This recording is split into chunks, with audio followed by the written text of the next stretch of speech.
Aitor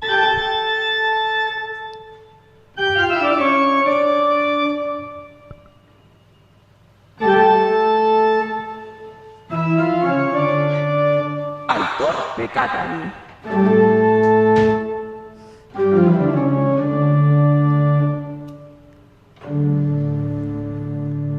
Gaur, bidea da borroka komikiko egileak.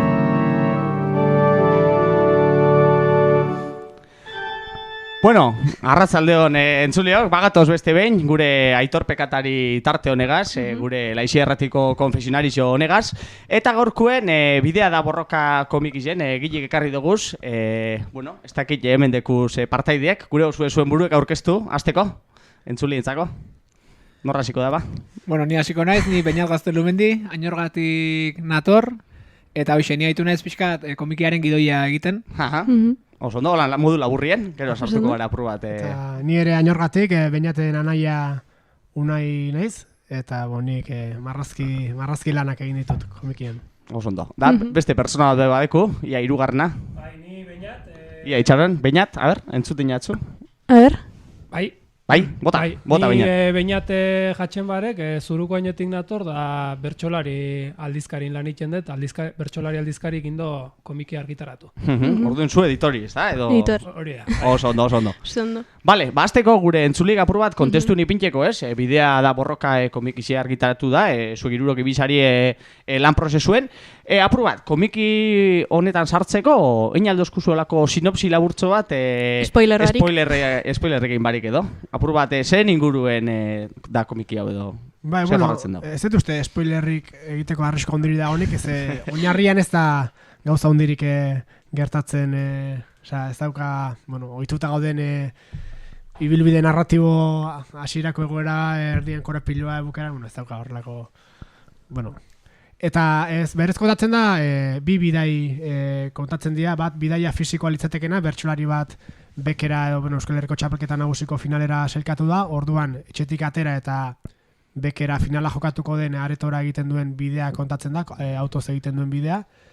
Eta paraleloki kontatzen da, aurra zanetik, orain bertsolari onartu edo konsagratu izaterainoko bide hori kontatzen da. Ezain fisikoa, baina pasaizoa kontatzen da ibilbide hori ere bai. Oso ondo.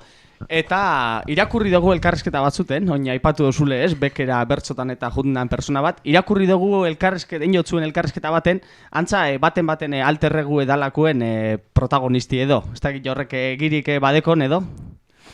Bueno, komikia egiten eginan bitartean etengabe etortzezte egun hori, eta egia esan da, ez da inoren alterregoa, jolas hori badago, kostiente gera noren antzauki ezaken, baina badauka zerbait nire gandik, badauka unairen gandik zerbait, protagonistak Martin Artola izena du, por cierto, eta gero baita ere badauzka gauza batzuk gureak ez direnak, eta aparte sortu dituguna, pertsonaia interesantego egiteko, baina ez da hilea inor saiatu identifikatzen eta pentsatzen ni naizen egun nahi den, edo, biotati dauka zerbait aldi berean beste bada.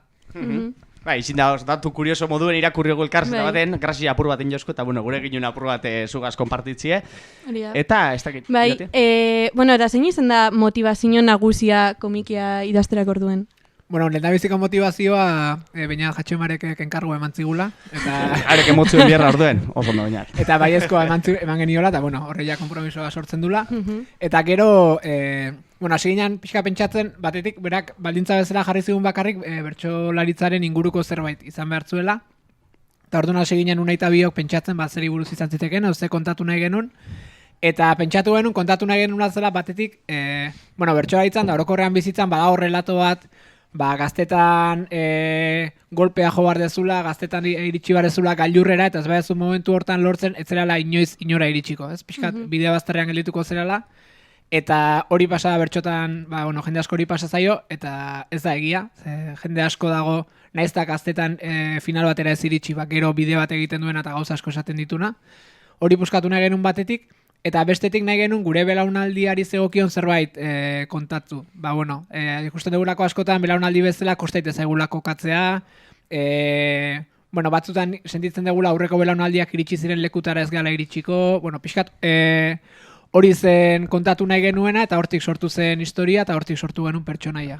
Eta beste motivazioa ere igual bada, bueno, bi anaiak amairu hilabeteko diferentziak hau bizitzan, bueno, unibertsitate garaira arte behintzat dena batera egin dugu biok, bai bertxotan, bai koarlea beren gabiltza, bai, bueno, ibilbide oso antzekoa, eta gero, tokau zen, bueno, izaera ezberdinengatik, bueno, gustu ezberdinengatik, bakoitzak bere bidea egin du urte batzuetan, eta jo, niretzako ere izan da motivazioa, eta itzaki hona izan da hau, elkarrekin zerbait egiteko, nik uste, Politia, ez? fonduan bageneukala zerbait, bueno, biok batera egiteko, eta gogoa bagenuken, eta, bueno, aitzaki polita izan da, eta ni bintzat horrek ere motivatu nau. Da, Bertsolari aldizkariak familia bat batu du. ondo. Horti doie gure urrengo galderi, esan dozue enkarguz, izen dela, bertsolari aldizkarian enkarguz. Eta enkargu hau sortzeko eta gure bikote honeri enkargu hau emoteko, zein izen da zuen motivazio, zer gure sinuen lortu, ez? Hasierako ideia hori, zetan datzan edo? Gu 2015 hasi ginen komikika ateratzen. Nork atera gendun, Xabi Paia eta Patxi Gallegokin, eta oso harrera ona izan zon, da bertan, bueno, bai frogatu izan gendula, bai bertsoa eta marrazki, bai zugarri ondo uztartze ziela, umorea, eta hor bazeola ze landu ez, eta orduan, bueno, pixkat gure buru jarri genion, ez dakit, helburu edo, baino bai gogoa, bueno, igual gutxi gora bera 2 urtetik behin edo, aber gai ginen, komiki bat plazaratzeko. Eta orduan baia 3 komiki aterata geneuzken, eta gero nik baneuken, bueno, nahiko garbi, o gaundien neuken behintzat, lana Unairi planteatzeko, Unai marrazkilari eta bertsolari edan einen. Eta ja hori gainea balin bada, Beñat eta Unaik elkarrekin eitea komiki bat, areta hobeto, orduan gu horrekin baizu horri pozik. Oso ondo.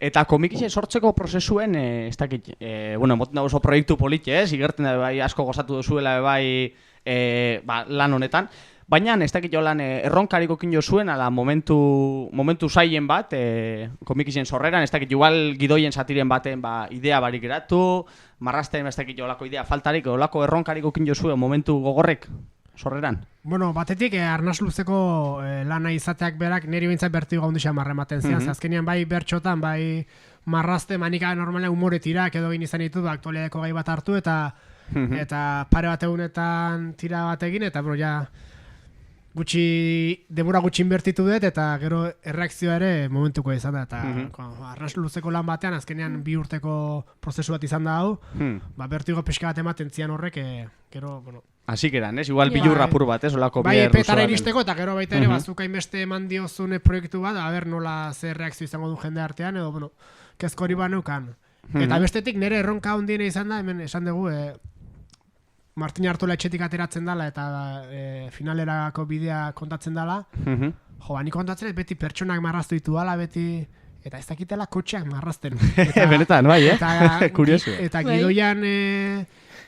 oso presentzia hundi xamarrazukaten kotxe, gordu nahi nun, bueno, lan berezia hain nun, Martin Artolaren kotxea ondo marrazten ikasi alizateko, eta gero, bueno, hor ikusten da, nire gabezi hor paperian utzi dut, baina, bueno, hoxe naiz ni, eta ez pozik geratu naiz, Jo, kotxi kanpotik ez dakit, baina barrutik elegante, kartelien hemendeku abadetxeko, bueno, gaur da, gaur deku urtarrian 13 egingo duzu egingo da oina aurkezpena, eta kartelien agertzen da kotxi barrutik fin margoztute, lanona. Eskerrik asko. Bai, irati? Eta zer nahi dozue lortu komiki honekin, zer helburukin edo egin dozue komiki, osea, zeintzuk gure dozuen izeri emaitzak? Bueno, egia esan da ez denun, helburu handiri jarrik, gure helburua zen enkargua betetzea hasteko, eta gero kontatu nahi genuen zerbait diferentea. Beti, ez dakit, bertsoarien historiak eta gertu izan dianean, eta beti gogoratzen gara garai bateko marrazki bizi duen horiekin, ez? Perranda mezketarra, eta lazkau txiki, eta txirrita, eta dena dia oso historio extraordinario eta normaltasunetik kanpokoak. Baina, karo, guk ez ditu olako, gure bizitza ez da olakoa, eta uste gure inguruko inoren bizitza ez dela olakoa, oso bizitza normala dauzkagu, eta pixkat, helburua zen bizitza normal hori fikzionagarri bihurtzea, eta hortik ere zerbait sortu alizatea. Pixkat hori izan lortu nahi genuna, beti aipatzen delako ez aurreko garaitako epika hori galdu ote den, oraingo garaiak ez dute dian grisagoak eta arruntagoak, eta justu aldarrikatu nahi genuna zen kontrakoa. Bizitza normal bat, bizitza gris bat ere izan daitekela interesantea, eta hortik ere gauza asko kontatu daitezkela. Fiskat, helburu hori jarri genuen. Hortik aurrera ez dugu mundurik aldatuko, ez gera beraztuko, eta Euskal Herria ez da hobea izango hau egin degulako, baina betxe zuen aletzu epinizu, Bai. Ondo, ganea humiltasune horre, ondo, Oso ondo. Gero beste galderatxo bat, esan dozu hori, behin da barrez aipatzen dozu hori, enkargu zin jozuela, bertsolari aldizkaritik. Eta, bertsolari aldizkaritik, lan hau proiektu hau aurkeztu dozue, ez dakit etorkizunerako zerronka ikusten dozu esan edo, ez dakit, urrengo pausu ezin izango litzike zuontzako. Eta zuontzako egileentzako baite, Ez, guretzako,